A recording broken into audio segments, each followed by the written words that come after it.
Om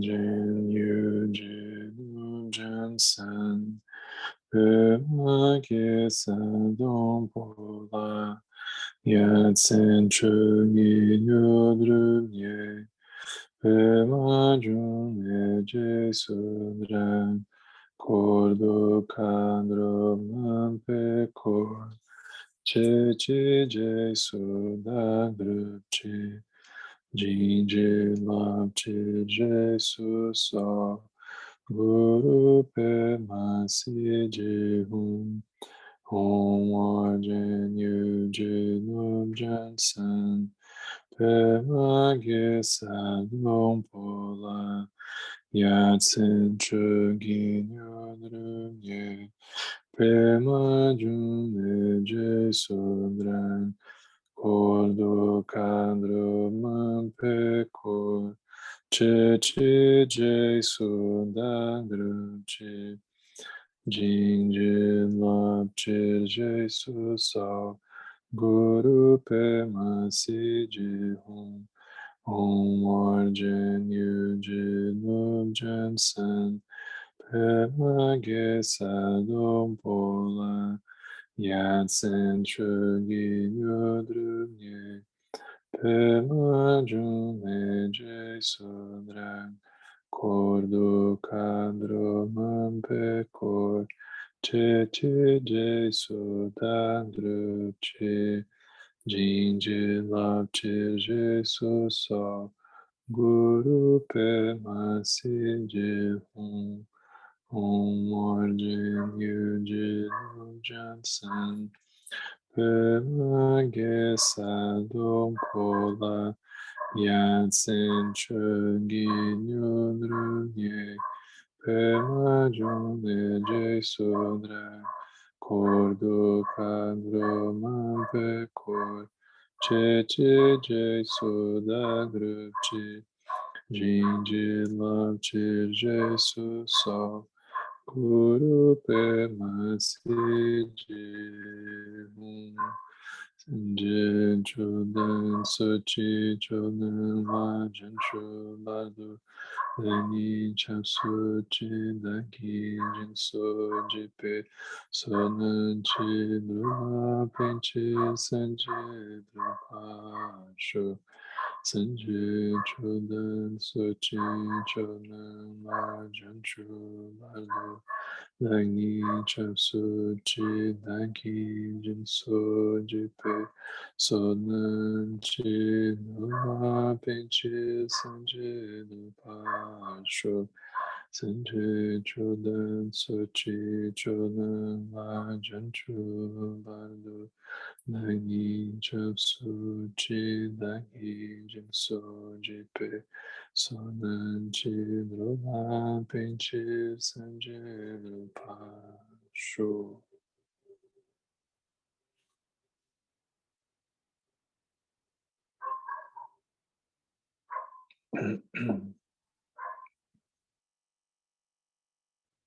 Gente, agora que eu tô vendo, parece que eu saí do filme Ghost. Deixa eu ver se tem algum filtro aqui nessa.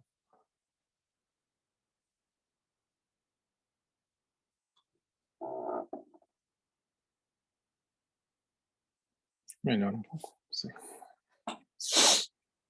Bom, a gente vai encerrar hoje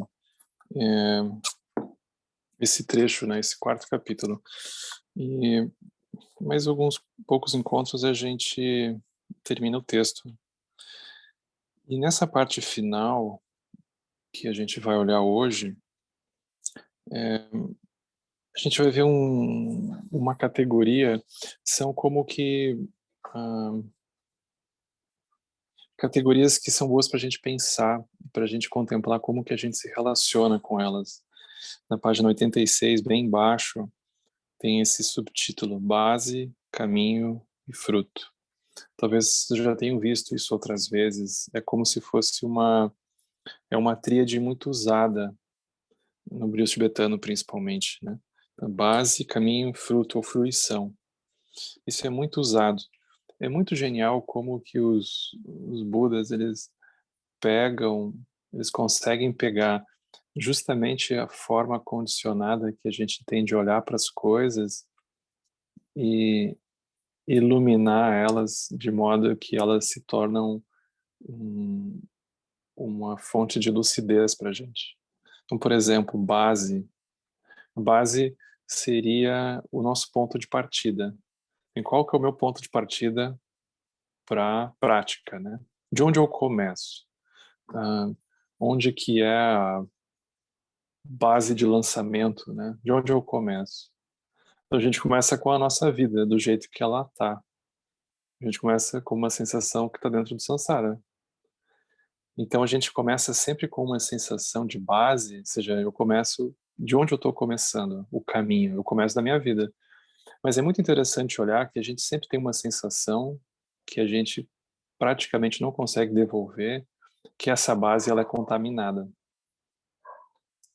Então, a gente é como se a gente olhasse para a nossa vida e a gente não necessariamente autorizasse o que está acontecendo na nossa vida ou aspectos da nossa vida como sendo uma base para a prática, como se fosse muito sujo, como se fosse uma coisa impura.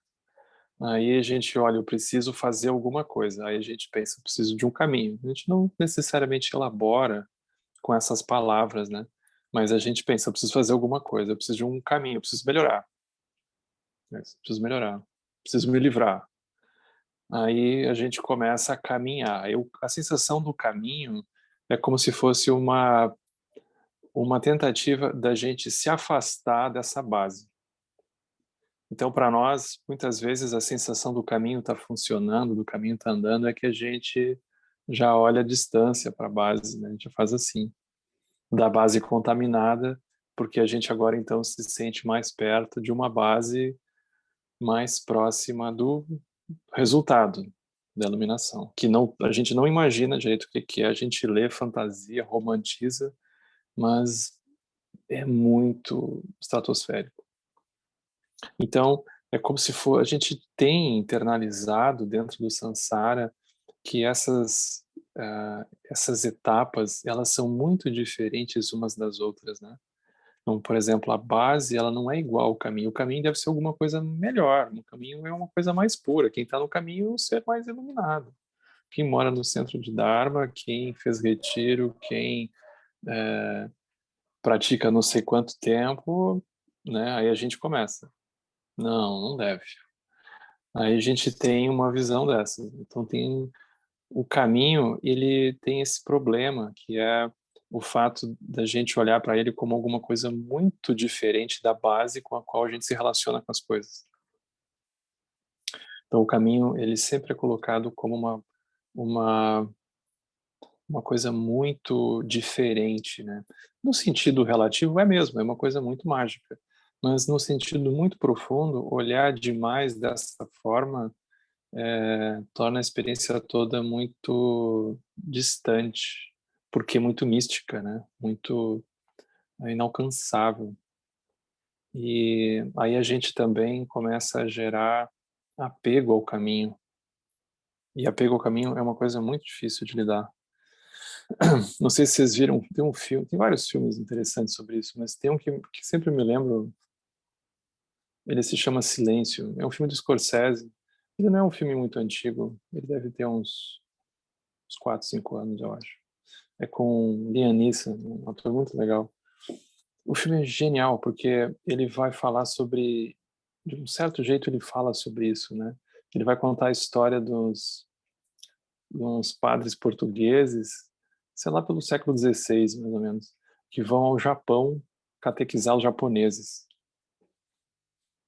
E aí eles chegam aí o que acontece? Tem o Liam Neeson, né, que ele é um missionário que foi na frente, mas a igreja está desconfiada que o que aconteceu com ele. Aí manda dois outros portugueses lá investigar ele, né? E é muito interessante, porque mostra como que esse processo colonialista, né? Ele vai chegando numa cultura local e aí eles tinham que fazer aquilo escondidos, porque se o governo descobrisse, eles iam ser pegos, né? E aí mostra, muito legal. Aí tem uma hora que eles são pegos. E é uma espécie de um samurai, assim, que pega eles, né? O chefão, assim, né, do exército, né, do governo local, captura eles, bota eles presos, né? Mas ele é como se fosse um samurai, ele não é simplesmente um xerife, um delegado, né? Ele é muito interessante, ele é quase um mestre zen. E aí ele vai desafiar esses portugueses, né, católicos, cristãos, a apostatarem, a eles ah, abandonarem, né, se eles conseguem fazer isso.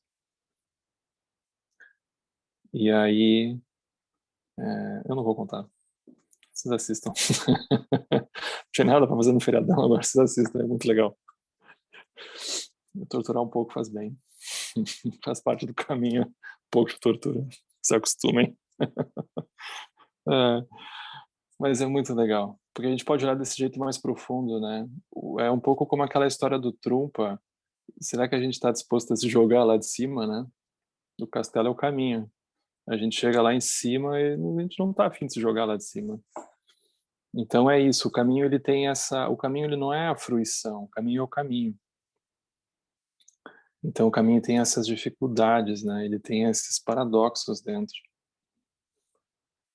E E aí tem a fruição. Aí como ou seja, o que a gente imagina que vai acontecer, né? A fruição é mais ou menos isso. É interessante olhar como que a nossa expectativa de fruição, o nome do filme em português é Silêncio. Em português é Silêncio. Eu não sei o nome original.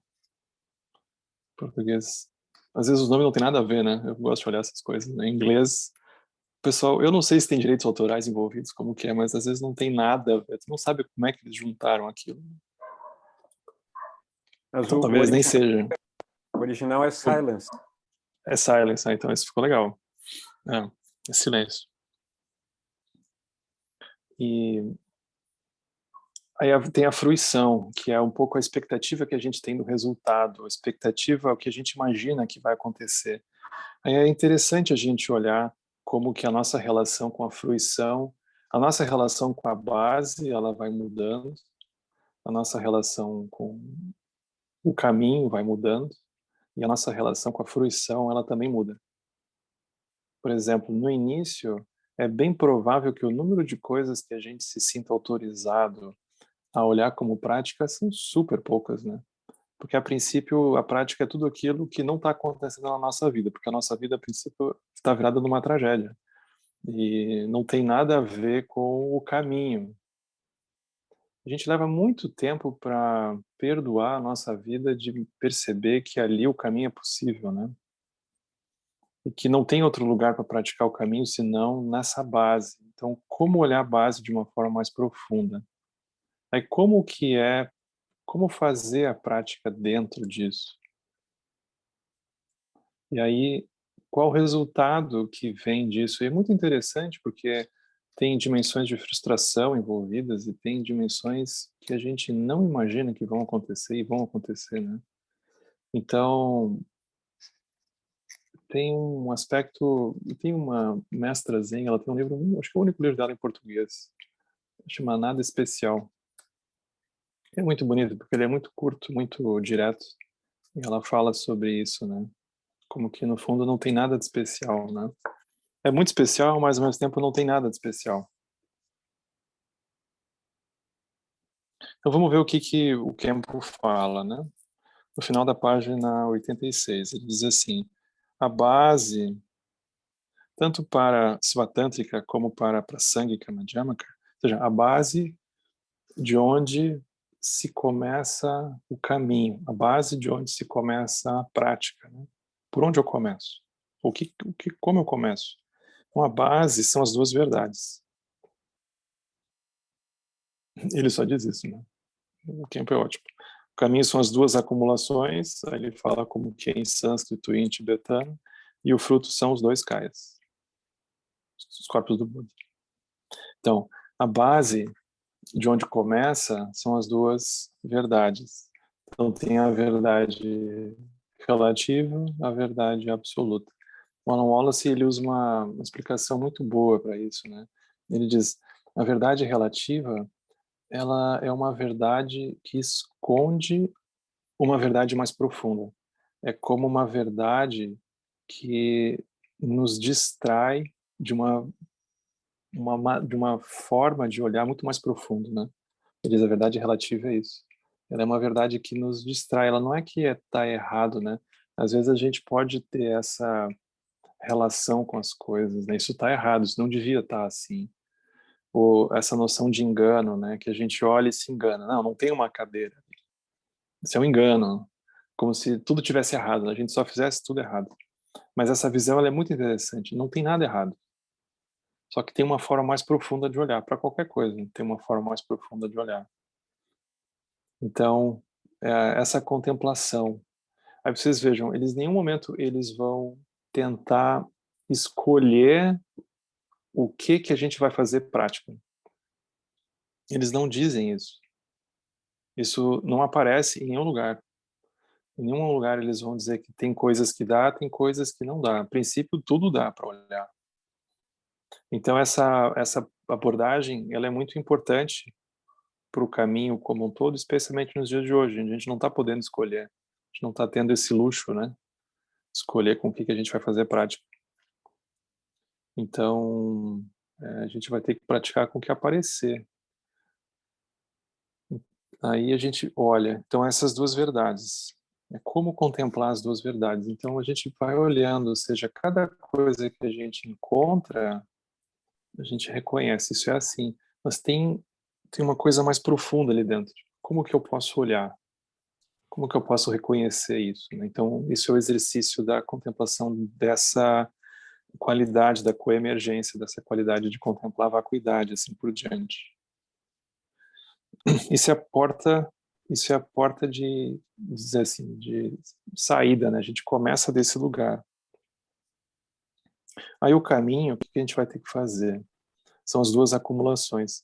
São as acumulações de mérito e de sabedoria. Isso é muito interessante, porque esse texto, por exemplo, ele é todo sobre o aspecto de sabedoria.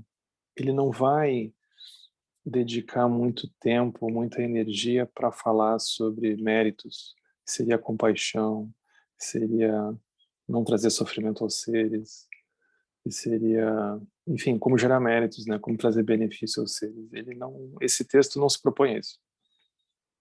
Porque ele não se propõe, ele se propõe a qualidade, o aspecto de sabedoria, mas a outra parte, ela é crucial.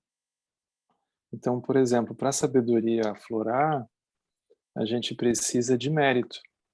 Não basta só a gente estudar, a gente precisa do mérito. O mérito é o quê? É a mente estar um pouco presente, a mente está um pouco calma, senão ela olha, é tipo a gente olhando para uma coisa, tipo um manual daqueles super complicados, assim, né? Ou eu olhando para matemática, assim, então é uma vontade de saída.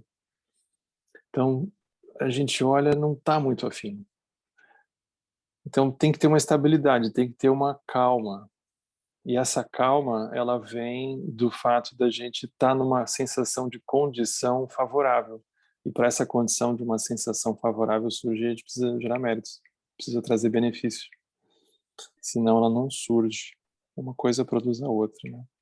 Então essas duas acumulações. O caminho, ele vai ser sempre uma dosagem, não que a gente vai controlar isso, mas vai ser sempre esse casamento de mérito e sabedoria.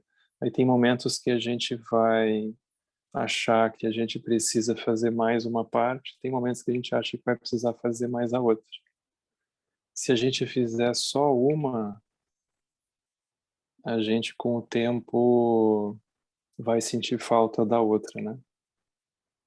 É mais ou menos assim, a pessoa diz, não, agora eu só vou estudar. Tá bom. Mas se a pessoa não gera mérito, daqui a pouco todo mundo cansa daquela pessoa. Porque a pessoa vira um inútil. Aí tem um monte de coisa que precisa ser feita e a pessoa não tem mais mérito. Mas se a pessoa gera mérito, é ótimo. Mas ela vai se cansar se ela não tiver, se ela não aprofundar a visão. Ela vai dizer, eu venho aqui todo dia, encho as tigelinhas do altar, eu venho aqui acendo o incenso, eu, eu faço tudo isso. Pra quê?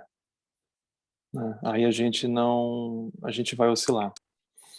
Eu tenho que ter a visão. Uma coisa precisa da outra. A gente não consegue andar só com uma, né? E aí tem o fruto, que são os dois kais, os corpos do Buda. A iluminação. Então isso é, vamos dizer, a primeira frase, né, do texto, né? Aí ele segue. Ele diz assim: para o Prasangika, para essa, vamos dizer assim, essa abordagem, durante a sessão de meditação, a pessoa repousa a mente sem esforço conceitual, nas duas verdades inseparáveis, não se apegando a nenhum conceito de bom, ruim, feliz, triste, etc. Até o tempo não tem sentido. Algumas pessoas ficam muito apegadas ao tempo e acham muito importante saber quanto tempo meditam e assim por diante. Todo mundo tem um pouco de neurose com isso, né? Quanto tempo será que eu preciso? O mínimo, assim, para garantir alguma coisa, né? E sempre tem uma ampulheta em algum canto da mente que diz: puxa, hoje eu não fiz o suficiente, essa semana, esse mês, esse ano, estou em débito, né? Tô devendo. Né? Aí como se tivesse um banco em algum lugar, assim, que está lá somando, né? Tem uma calculadora e o final emite o balanço, né? Como que está o rendimento. É muito louco como a gente introjeta uma visão quase monetária também do tempo, né? Então, o Kempo fala, né? Algumas pessoas ficam muito apegadas ao tempo e acham muito importante saber quanto tempo elas meditam e assim por diante. Isso pode se tornar um grande obstáculo para a realização do estado não artificial, porque no estado não artificial o tempo em si nunca surge. Quando a gente reconhece isso, meditar assim é acumular sabedoria. Então, por exemplo, se a gente está contemplando essa qualidade profunda das coisas, o tempo ele não faz sentido ali dentro. Não que no sentido comum a gente em algum momento não vai sentir que vai precisar se levantar, fazer alguma outra coisa, ou que alguém vai vir nos chamar. Mas é como se a gente fosse contemplando a realidade de uma forma em que o tempo ali dentro ele não faz muito sentido, né? Então é interessante olhar isso. Então quando a gente está preocupado com essa noção mais cartesiana do tempo, a gente está afastado dessa dessa dimensão mais profunda de olhar para as coisas. Né? A gente está olhando de um aspecto muito grosseiro, muito causal. E aí a gente não está se aproximando. Quando a gente mergulha dentro disso, o tempo não faz muito sentido. Né? O tempo, vamos dizer assim, mecânico, né? Mesmo essa sensação de atingir a iluminação numa única vida, né? Aquilo é um pouco estranho para nós, né? E aflitivo, porque a gente já vive numa sociedade assim alucinada e ainda vem uma pressão dessas, né? As pessoas às vezes nem dormem depois. Especialmente se for fazer um retiro com Alan Wallace, né? A pessoa sai assim e pensa, "Pá, não tem como uma pessoa sair com uma grande autoestima do retiro com ele." É basicamente isso, né? Ele dá real, né? Ele é um grande nivelador, assim, pra gente, né? Alguém tem que fazer esse trabalho. E mas como olhar, né? Então aqui o Kempo ele também sugere olhar para isso, né?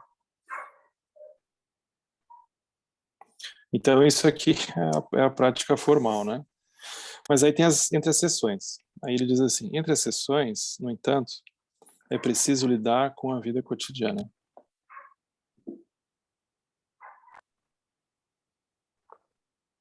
É muito interessante, né? Como a gente pode ter a sensação que a gente vai se livrar da vida cotidiana, mas não tem como. E isso não é um problema, né? Isso é assim. Então é preciso lidar com a vida cotidiana. Aqui vemos causa e efeito funcionando o tempo todo. Eles podem não surgir de um modo definitivo, mas parecem fazê-lo para a mente conceitual. Desse modo, é importante respeitar isso e não confundir os níveis de ensinamento, que basicamente a pessoa se agarrar a uma visão da vacuidade e sair por aí fazendo qualquer coisa. Então, não é sobre isso, né? Então, é muito... isso aqui é como se fosse um jogo de cintura que a gente precisa desenvolver, né? Que é saber... O Tilly Norbo falava muito sobre isso, né, no Dança Mágica. Ele dizia, por exemplo, se a pessoa está andando numa rua, eu achava muito legal aquele exemplo, né?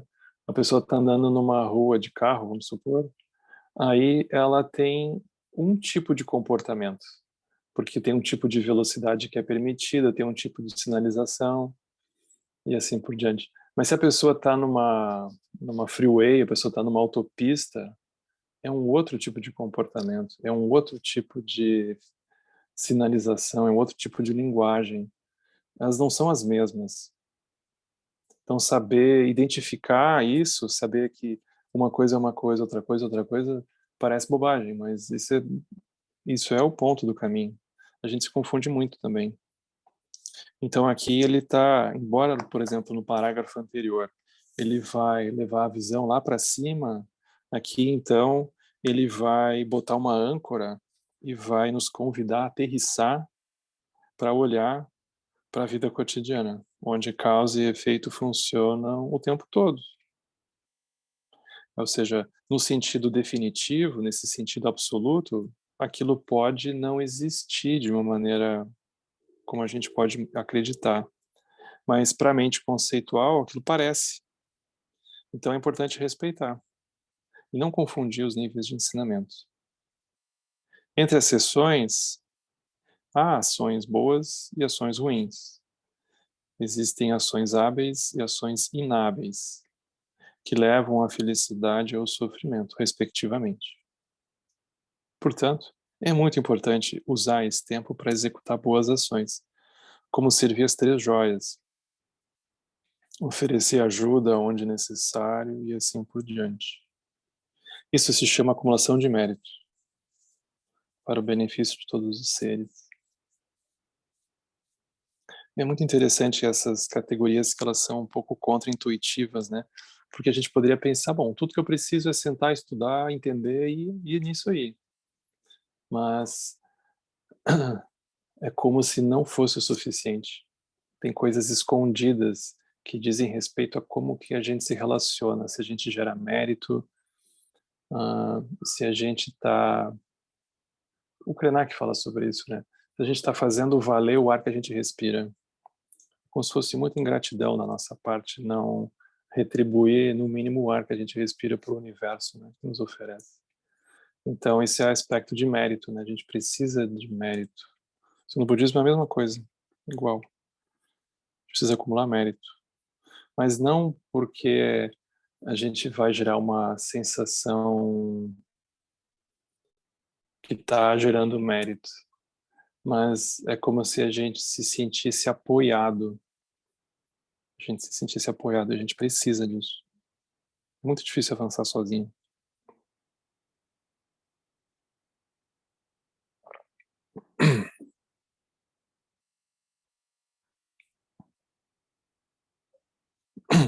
E tem um mérito, é muito doido isso. Tem um mestre Zen que ele... Eu sempre conto essa história, porque me marcou muito. Ele estava morrendo, né? E aí os alunos mais próximos chegaram perto dele e disseram, olha, o senhor está indo. Como é que vai ser agora, né? Porque assim, o senhor é o mestre. Aí tudo funciona porque o senhor está aqui, o senhor dá os ensinamentos, o senhor está vivo. As doações chegam, né? A comida chega. Aí o senhor vai, e agora? Nós vamos morrer de fome? Como é que nós vamos se virar aqui, né? O que vamos fazer? Aí ele diz assim, na mente daquele que procura o Dharma, o sustento aparece. Na mente daquele que foca no sustento, o Dharma não aparece. Aí ele diz uma coisa que é quase mística, né? Ele diz assim, aquele que faz o voto de atingir a liberação para o benefício de todos os seres, ele nunca vai morrer de fome. É como se tivesse um complô cósmico, que aquele é aquele ser ele vai ser apoiado. É muito interessante a gente ver as histórias desses praticantes do passado, que eram todos mendicantes. A gente nunca viu uma história que, tudo bem, eles passaram apertos, né? Mas aquilo sempre aparecia alguma coisa em algum momento que salvava. É muito interessante. Tem alguém aparece. O Thiago do Rinpoche, no livro dele, na biografia dele, ele conta. Ele estava em retiro, o cara que cuidava dele se esqueceu, ele tinha uma batata. Aí ele começou a cortar a batata em 4. Aí, assim, quando acabou o último pedaço, apareceu o cidadão com comida, né? Ele engordou de novo. Mas é impressionante, aquilo não falha. Pode atrasar um pouco, mas não falha. Então, isso é uma confiança, né? Uma confiança. Isso é o mérito. Isso é o mérito. A gente precisa dessa confiança, a gente precisa desse mérito. Então, isso é o caminho entre sessões, como ele diz aqui, né? A gente, de alguma forma, navegar por dentro disso.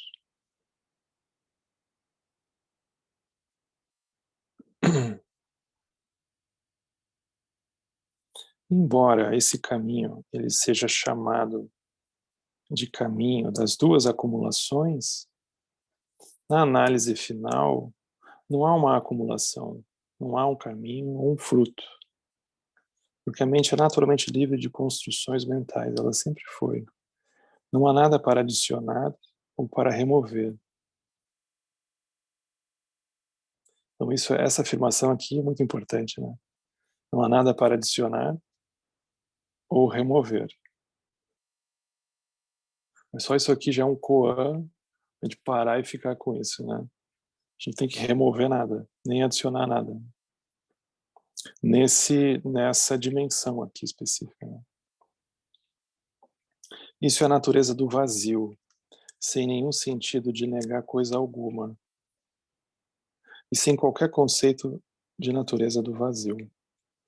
A mente apenas repousa naturalmente, no seu estado natural, sem artifícios. Isso é a culminância do caminho, né? Isso leva então ao fruto, como se fosse o que esperar de fazer uma prática desse jeito, né? Então o fruto são os dois corpos, os dois kayas do Buda. Esses são o Dharmakaya e os kayas da forma. Sansara significa elaboração conceitual. E Nirvana, ausência de elaboração conceitual. Significa que a gente não fica preso à elaboração conceitual. Elaboração conceitual parece um pouco teórico, né? Mas é o fato que a gente rotula as coisas. E uma vez que a gente rotula, a gente não consegue mais tirar o rótulo. Ou a gente não consegue mais necessariamente desassociar o rótulo da aparência, do fenômeno. Tem uma dificuldade. Uma pessoa que surge negativa aos nossos olhos é muito difícil dar um nascimento positivo para ela. Pois tudo que ela fez, especialmente se a gente ficou muito tempo com aquilo, né? É muito difícil. Leva tempo, é uma prática, né? E, então a gente tem a tendência a rotular as coisas. Rotular é isso, é uma elaboração conceitual. O nome que ele usa aqui é mais técnico, né? Mas é mais ou menos isso. E uma vez que a gente faz, a gente vai precisar olhar muito profundamente para conseguir ultrapassar isso. A nirvana seria o fato que a gente não se atrapalha, a gente não rotula. A gente não rotula. Embora o Dharmakaya seja a cessação de toda a elaboração conceitual, no caminho para o estado búdico, os bodhisattvas fazem votos e aspirações por compaixão pelos seres. E por meio do poder dessa compaixão, dos resultados dos seus votos anteriores e do karma puro dos seres, eles são capazes de manifestar corpos da forma quando atingem o estado búdico. Esses corpos da forma são essencialmente livres de elaboração conceitual, mas devido aos conceitos dos seres, são capazes de aparecer para eles. Eles aparecem devido à visão pura dos seres, mas não são o Buda absoluto. Eles são bodhisattvas, né? É muito interessante porque se o Buda ele não tiver a cara dos seres que estão olhando para ele, ele não consegue se comunicar. Então, o Buda do reino dos infernos, ele tem uma cara do reino dos infernos. Ele não tem uma cara parecida com a nossa. A não ser que a gente tenha uma cara do reino dos infernos, a não ser que a gente esteja vendo desde o reino dos infernos, né?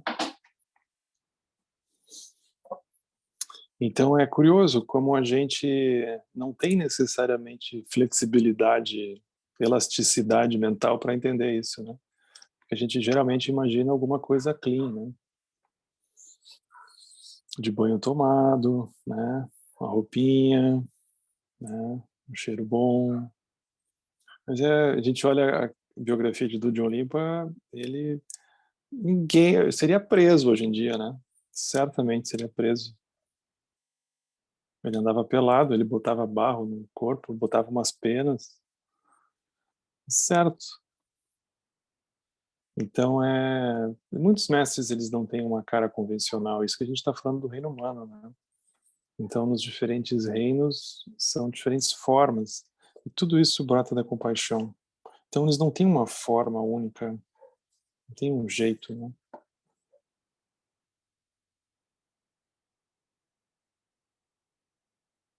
Então, aqui, para finalizar, ele vai sugerir um método de meditação.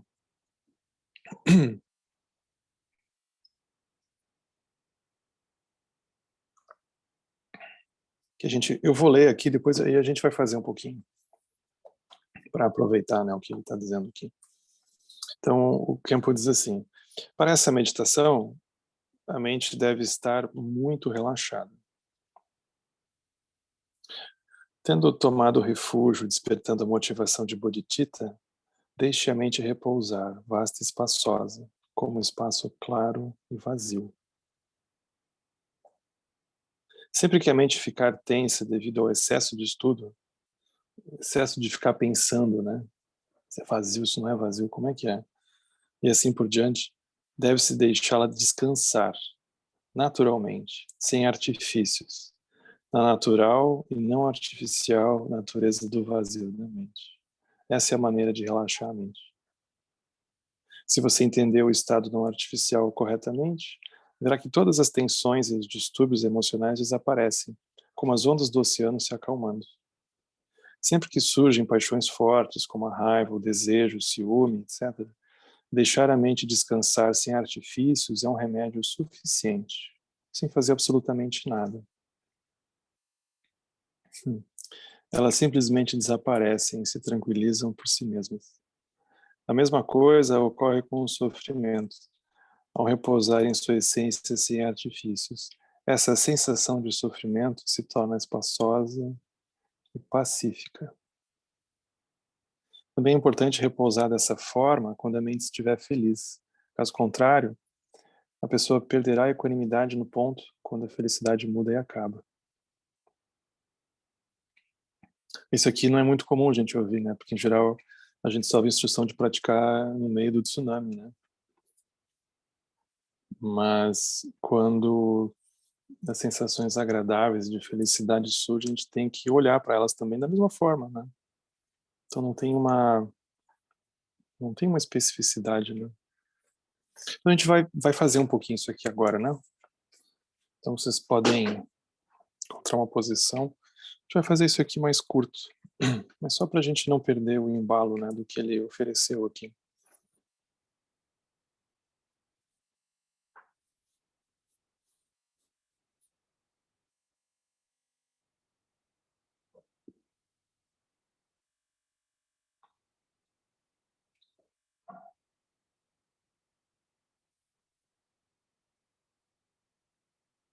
Então a gente começa relaxando o nosso corpo,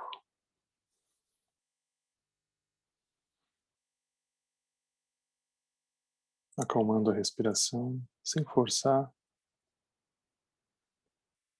permitindo que ela assuma um ritmo mais natural,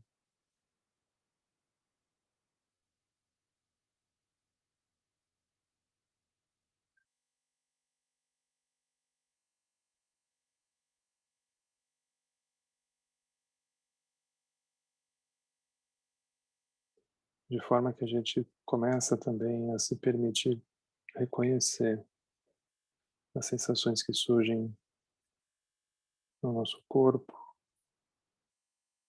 desconfortos, sensação de cansaço, o que quer que seja. A gente apenas reconhece.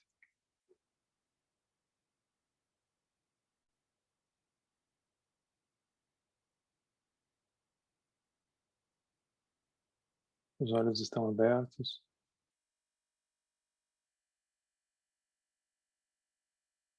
e relaxados.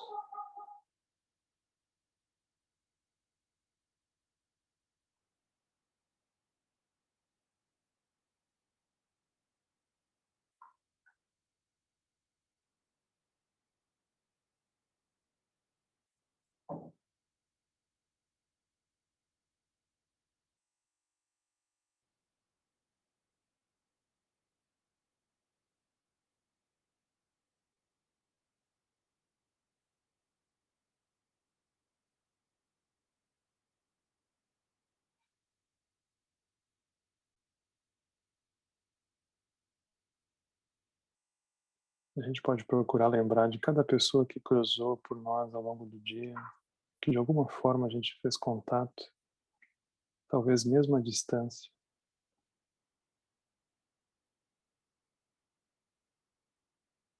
Ou todas as pessoas que surgiram na nossa mente, na nossa lembrança,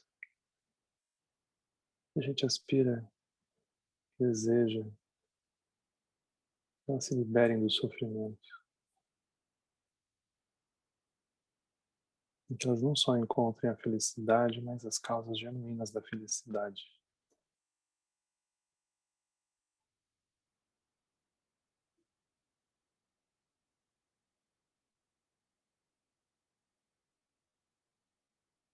Nós fazemos o voto de fazer isso acontecer.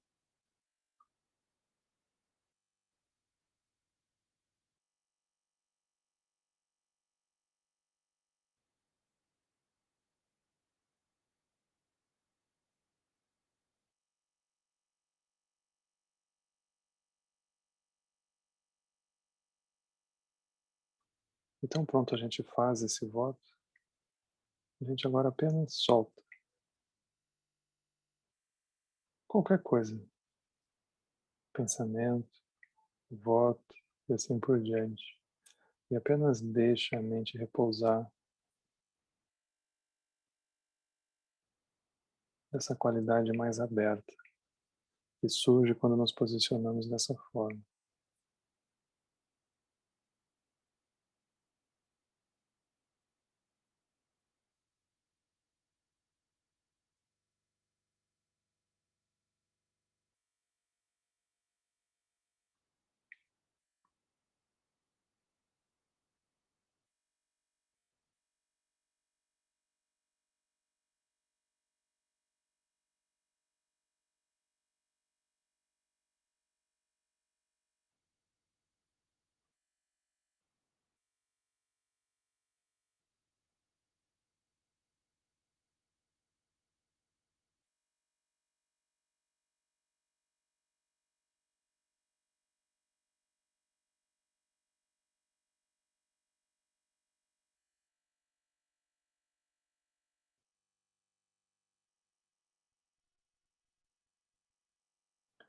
Não importa quais emoções, quais pensamentos, impulsos que surgem,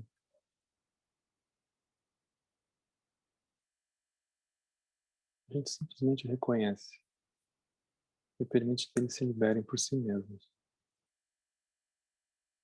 sem assumir qualquer postura de oposição ou de qualquer coisa que surja esteja atrapalhando o espaço ou a nossa prática.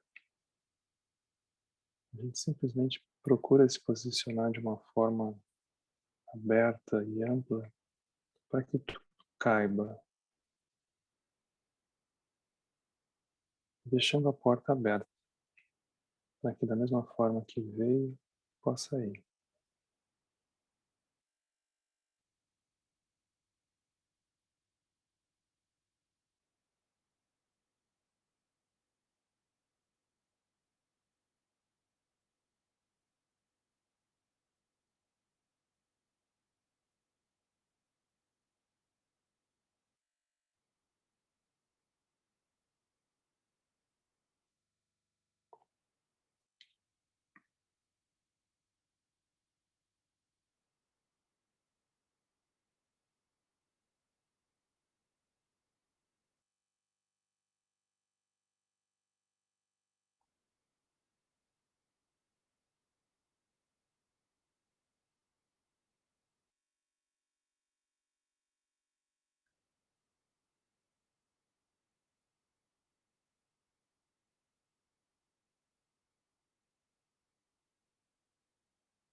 Então assim a gente encerra esse trecho. Na semana que vem a gente começa o próximo. Isso. A gente podia conversar um pouco.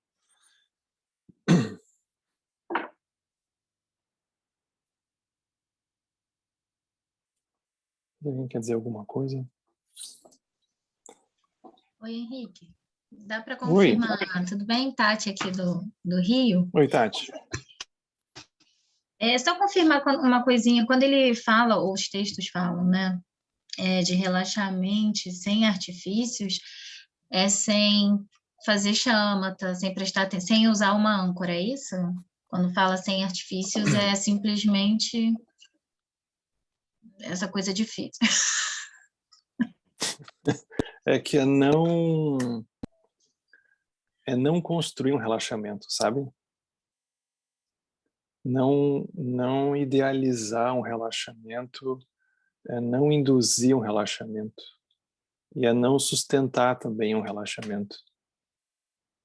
É como se fosse se permitir retornar e soltar, sabe?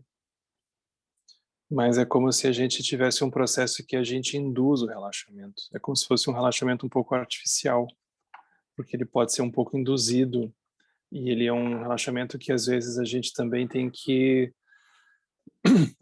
sustentar ele. A gente se dá conta que é um relaxamento que está sendo sustentado quando ele começa a, é como se fosse, tem um momento em que a gente perde a clareza e a gente fica um pouco embotado, quase, não necessariamente sonolento, mas a gente fica um pouco anestesiado. E aí é como se a gente começasse a ficar irritado com qualquer coisa, porque tira a gente daquele relaxamento, alguma coisa assim. Então é como se a gente começasse a perder um pouco a clareza e começasse a ter que lutar para sustentar o território do nosso relaxamento. Isso tudo são processos artificiais. Aqui é como se fosse simplesmente soltar, uma capacidade de soltar e retornar a uma condição em que a gente progressivamente sustenta menos coisas. Claro, aqui eu especificamente o dentro da prática de meditação, né? Especificamente dentro da meditação. Mas é interessante porque, por exemplo, se a gente toma essa visão de relaxamento, é muito interessante, porque, por exemplo, a gente descobre que essa condição de relaxamento, ela é uma condição natural nossa já, saída. E essa qualidade de relaxamento, ela possui uma estabilidade. Por quê? Porque solta é como se tivesse uma qualidade um pouco parada ali dentro. A gente vai se aproximando de uma maneira suave. Aí a gente percebe que, por exemplo, quando vem uma imagem, uma lembrança, a gente vai atrás, a gente perde o relaxamento porque a gente fica tenso tentando sustentar alguma coisa. Isso pode ser, inclusive, uma tensão de sustentar o foco dentro da prática, com muito esforço. Aí o relaxamento desaparece. Aí a gente, quando solta a tensão, o relaxamento retorna. Até dependendo do grau de familiaridade que a pessoa tem, ela solta o esforço em ficar focada, ela reconhece uma qualidade de estabilidade que já estava lá e que ela não precisava ficar tentando equilibrar para se manter focada. É como se fosse mais retornar a um estado original, um estado natural, do que fabricar um estado de estabilidade ou de relaxamento, sabe? Então é quase um retorno que a gente faz, mas esse retorno, a palavra também não ajuda, porque a gente não vai numa expedição para um retorno. É simplesmente soltando, né? Soltando.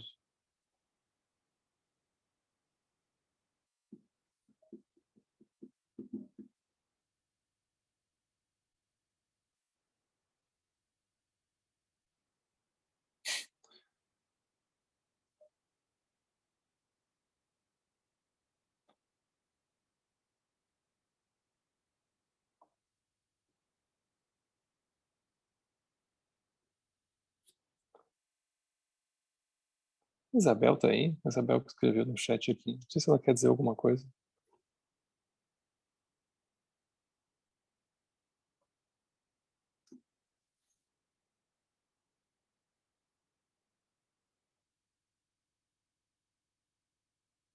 Tem nada para dizer? Ah, então tá bom.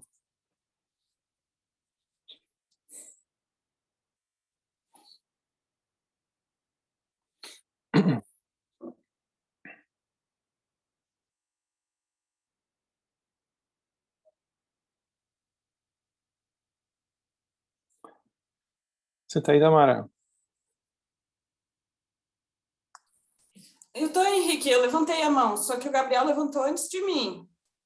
Eu não consigo ver aqui onde eu tô olhando, desculpa. Então Tá. deixa o Gabriel falar, depois eu falo.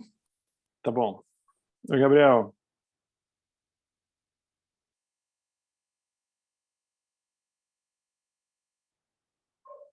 Alô?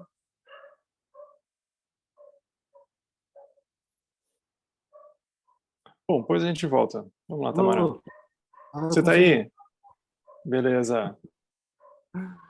Obrigado, Tamara. Gabriel, qual Gabriel você é? Não sei. Você já não sabe, né? Tá bom. Estou procurando. Fala Eu de sou de onde? Curitiba. Eu tô Curitiba. Ah, agora lembrei. Lembrei. eu sou um curitibano chileno. Certo. A última vez que tu me respondeu uma pergunta que eu tinha feito sobre a luminosidade, né, do nascimento do Lótus, do Guru Rinpoche, e tu me deu uma resposta que fiquei contemplando durante uma semana a resposta. E naquele momento tu estava falando sobre convergência e sobre não causalidade.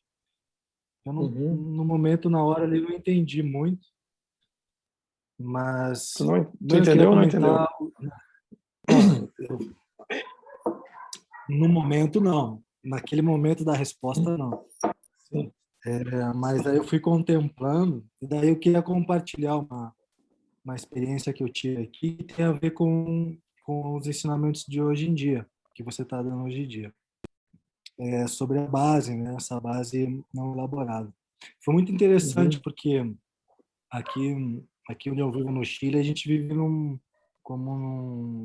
numa chácara, né? E eu tinha que colocar uma cerca, e daí eu fui colocar a cerca e tinha que colocar vários pregos, né, para prender a malha nos palos, né, Poste. no poste. E daí fui lá, coloquei um prego, coloquei outro prego, coloquei outro prego. E o quinto prego, eu olhei assim pro quarto prego e falei assim: nossa, esse quarto prego eu não coloquei ele no passado. De repente eu me dei conta, assim como esse prego que eu conceitualmente acreditava que ele estava no passado, ele não está no passado, ele está no quarto tempo. E aí eu vi que todos os pregos eu tinha colocado no mesmo lugar. E de repente eu me dei conta que o tempo ele é uma construção. Aí que vem a pergunta, né? Uma construção conceitual, né? Porque nesse espaço onde o seu quarto tempo, não tem como colocar, executar alguma ação que seja no passado. Todas as ações estão nesse mesmo espaço, nesse mesmo lugar. E aí comecei a me dar conta da não causalidade. E daí eu comecei, nossa, isso eu tenho que perguntar para o Henrique, então. Mas daí quando eu olhei para aquela cerca, eu falei, nossa, então essa cerca que eu chamo de cerca, ela é, ela é só um conceito. Ela é luminosa, ela existe na minha mente, no tempo. Daí eu falei, nossa, se ela existe no tempo, então tudo que existe no tempo é conceitual. Ele existe na minha mente. Eu estou construindo isso. Porque no quarto tempo que tem esse lugar aqui, quando eu estou pregando esse prego. Ou seja, todos os pregos ao mesmo tempo. Né? E daí a pergunta que eu tenho para te fazer em relação ao que você está dizendo hoje é assim, como que essa base ela pode ser contaminada, né? Como que esse processo de contaminação acontece, né? Através dos conceitos, porque essa base ela não é contaminada, essa base que está no quarto tempo, né? Mas de alguma forma quando eu olho e vejo ali uma cerca e vejo um tempo e vejo um Gabriel e tudo que surge nisso, isso é uma contaminação, então. É. Mas é que contaminação é uma palavra forte, porque como se a gente tivesse, então, que extirpar, né, a contaminação. E eu fiquei pensando, né, como é que a pessoa, como é que tu vai cobrar diária depois, né? Trabalhou botando cerca, se tu botou tudo no quarto tempo, como é que tu vai cobrar hora, hora do É que trabalho, daí né? vem o mérito, né? Daí vem o mérito. O chefe não pode ser budista, né? Porque senão tu não sai dessa, né? Mas é interessante, porque, por exemplo, se a gente olha na natureza, da mesma forma que a gente faz as nossas cercas, né, e a gente faz elas de uma forma, assim, grosseira mesmo, né, com postes e ferro e assim por diante, os bichos, eles também têm as suas sensações de território, né? Só que a gente nem imagina que eles têm. A gente simplesmente passa por cima, a gente não vê, a gente nem vê que eles têm territórios, né? Mas eles têm. Todos têm territórios, todos os seres têm, mas a gente não vê, né? Muito impressionante. Os bichos, eles têm sensação de território, as abelhas, muito interessante, elas têm sensação de território, e é um território que ele está no espaço, né? É muito doido. Ou seja, não tem nem geografia ali dentro que a gente possa pegar direito, mas tem. Então, os seres todos, eles têm uma sensação de território, e a gente não vê, né? Nós, enquanto, vamos dizer assim, se a gente está com uma visão utilitária, a gente não consegue adivinhar onde é que está aquele território, onde é que estão as cercas dos outros, né? Mas todo mundo tem as suas. Então, esse é o sentido que elas existem, mas não existem ao mesmo tempo. Porque se elas existissem de uma forma absoluta, todo mundo veria de uma maneira óbvia. Mas a gente não vê, porque aquilo só é óbvio para a gente, não é óbvio para a pessoa do lado, às vezes, né? Mas a gente vai ter que desenhar para a pessoa que aquele é o nosso território, né? Não chega muito perto, assim por diante, né? Então, essa compreensão profunda de que aquilo tá e não tá ao mesmo tempo, isso é olhar desde essa perspectiva do quarto tempo, como tu está dizendo, né? Em que aquilo não faz muito sentido ali dentro. Então, como que a gente constrói e ao mesmo tempo não tem nada ali de fato existindo. E aí essa contemplação é que é o que vai levar a gente a dessa expressão que tu usou, né, do quarto tempo, vai nos aproximar dela. É interessante casa, por exemplo, né, a gente quando vai mudar o layout da casa, a gente muda o sofá de lugar, a gente derruba uma parede, transforma um quarto, escritório, essas coisas, né? Derruba a parede da cozinha. A gente está brincando um pouco com essas cercas, né? Essas paredes, esses territórios, né? Aí tem uma hora que aquilo não pode, de repente tem uma hora que pode. Aquilo sempre pôde, né? Mas a gente não tinha espaço para ver aquilo, né? A gente não tinha autorização, é como se não tivesse uma autorização nossa para ver aquilo daquele jeito. Aí tem uma hora que a gente autoriza, a gente não sabe bem por que a gente autorizou. A gente faz isso com tudo, na verdade, né? Tem uma hora que a gente não autoriza, tem uma hora que a gente diz, não, acho que dá. Daqui a pouco a gente, não, acho que não. Então, essa leveza de olhar é o que a gente, de maneira indireta, está treinando com esse texto, né?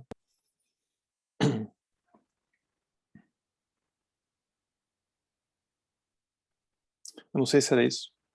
Se eu viajei mais do que tu. Não, obrigado, porque aí eu sei que eu não estou viajando tanto. Obrigado. Tá bom. Obrigado, Gabriel. Obrigado. Manda umas fotos depois daí.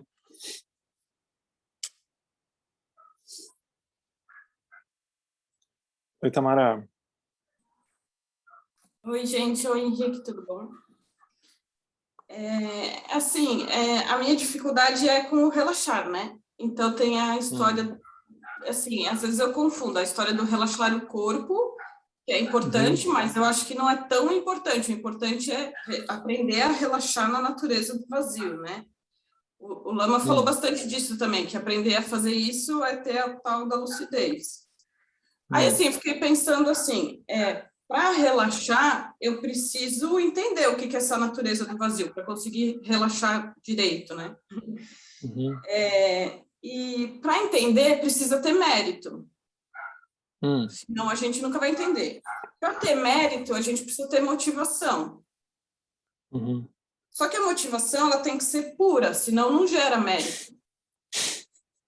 Aí, assim, eu quero muito melhorar minha motivação, né? Mas aí eu fiquei pensando, mas a minha motivação, ela vem dos meus desejos, eu acho.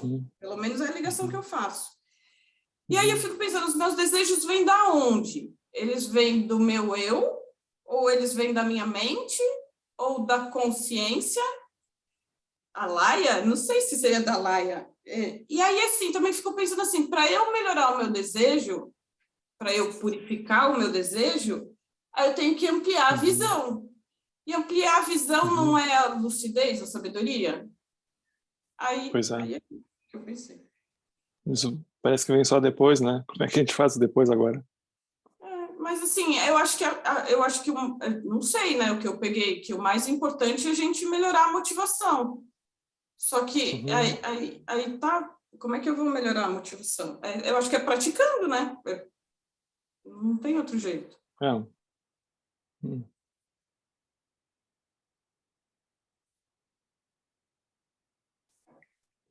É melhor tu não criar uma idealização da motivação pura, sabe?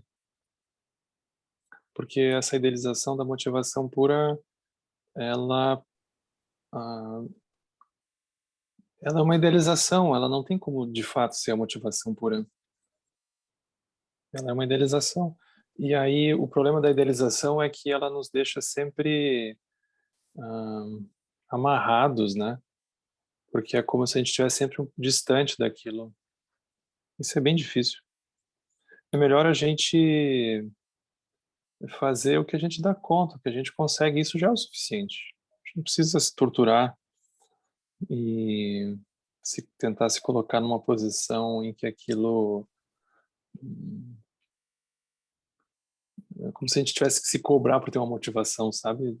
Pura, não é por aí. Isso é como se fosse até contra o próprio princípio do caminho, que é a gente lidar com a base que a gente já tem, né?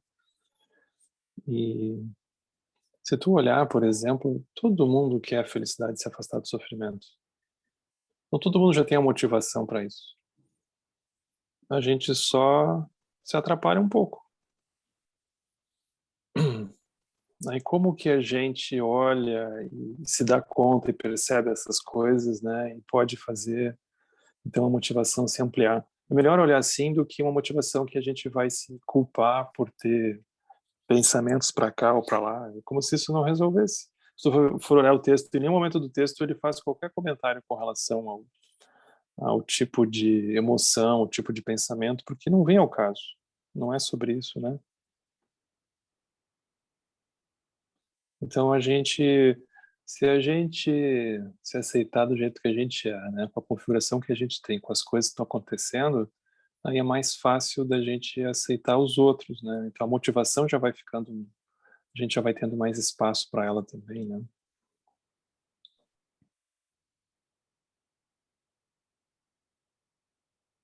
Tem uma coisa muito curiosa que o Lama ele me disse uma vez, né? Ele disse os mestres, né? As mestras, enfim, o que eles são? Eles são a capacidade de pegar as estruturas kármicas deles, que acontecem com eles, e metabolizar aquilo em lucidez. Não é, por exemplo, se eles não tivessem os karmas que eles têm, eles não gerariam a lucidez que eles geraram. Eu acho isso uma super absorção, porque a gente precisa do karma para gerar lucidez. É um paradoxo, né? Mas não tem como ser diferente. Como é que a gente vai gerar lucidez se não tem um karma? E aí a habilidade dos mestres se comunicarem, a habilidade de comunicar como que eles atravessaram aquele conjunto de karma que eles têm e geraram lucidez. Não tem como ser diferente. Mas se a gente tiver uma idealização que o caminho ele é uma linha reta até o céu, aí nós estamos ferrados. Porque não é.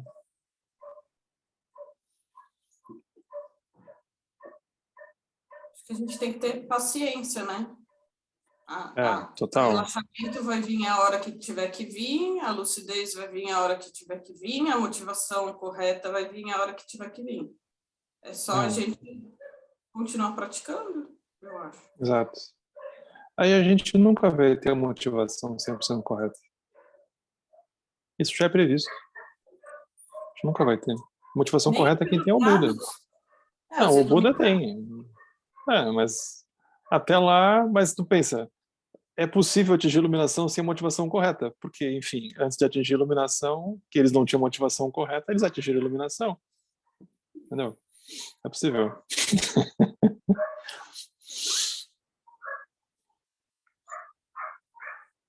Posso contar uma coisa também da minha vida que aconteceu há um tempo atrás? Seu Remy lembra, né, seu Remy? Você falou do tempo, né, que a gente às vezes fica meio paranoico com o tempo. Quando eu comecei a meditar, e eu ia lá no SEB Joinville, seu Remy estava comigo. Aí eu queria saber se estava dando certo ou não, né? Porque eu estava preocupada em saber se estava meditando certo. E não tinha jeito de medir. Tipo, como é que vai medir? Aí eu falei que eu queria inventar um meditômetro. O senhor me lembra. E aí eu, como não tinha como medir, aí eu fazia assim, o meditômetro era tipo a carga horária que eu meditava. Então, e sempre aumentava, então eu sempre melhorava. Isso que era bom, né? Porque tipo, se eu meditar 1 minuto por dia, no final do mês o meu meditômetro vai estar bem melhor. E eu contei isso por mais ou menos 1 ano. E aí depois eu desencanei. Mas, então, acho que o fato de eu ter desencanado já também é uma boa coisa, né? Quer dizer que eu já... Com certeza. Que bom.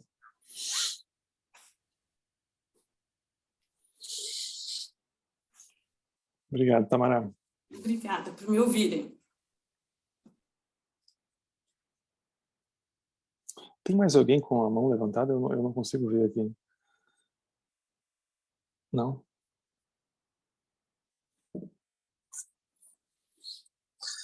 Então tá. Então, obrigado, gente. A gente vai fazer a dedicação. Que os méritos deste encontro se expandam e toquem a todos. Que o Mestre Universal da Paz e da Compaixão, Sua Santidade Dalai Lama, juntamente com todos os mestres de todas as tradições que veiculam essa mensagem, tenham longa vida. Todos estejam a salvo de gerar pensamentos negativos ou obstáculo mais destrutivo. Que esses pensamentos nunca surjam em nossa mente. Que todos os seres também estejam livres de pensamentos negativos. Quem Lok Sun Ren Lo Che Zan Min Sa Sun Cha Pa Pel Dro Jo Cho Sun Não Adam Hidrau Do Sun Gele Show.